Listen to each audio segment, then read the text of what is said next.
A major component of your grade in this course will be a weekly case study in which we'll apply the concepts that we are studying that week to a hypothetical scenario. You'll analyze each case study in small groups as a part of a theoretical corporation. Before we dive in, a quick note on grading. Although these are small groups, your grade is based on your individual participation and efforts. These assignments together make up 35% of your overall grade, so it's important to participate every week. We'll study a little more about how corporations are organized in one of our first units, but for our purposes, here's what you need to know. Each week, the board of directors of your organization meet to discuss a development that's impacting your organization. It might be that a lawsuit has been filed against you and you're trying to decide what your chances are, or perhaps a competitor has implemented a policy and you are considering whether to follow their lead. Each week, you'll go to the weekly assignment to review the case study.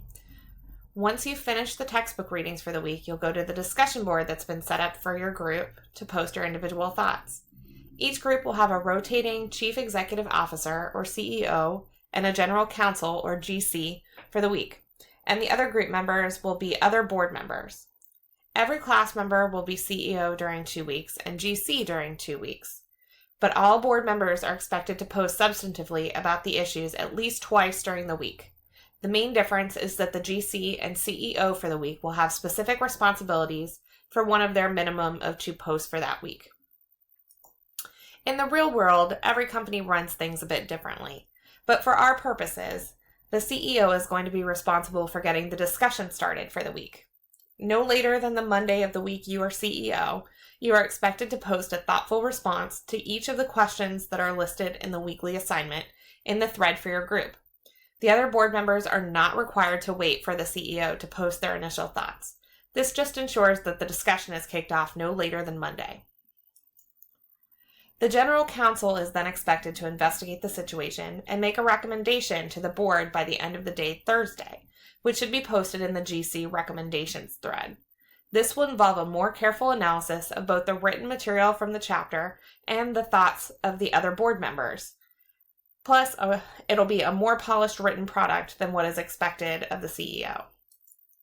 You'll need to explain your recommendation, provide an overview of the situation, identify the rules, laws, and/or principles from the chapter that apply, and explain how they impact your rationale, and describe any conflicting views from the rest of the board.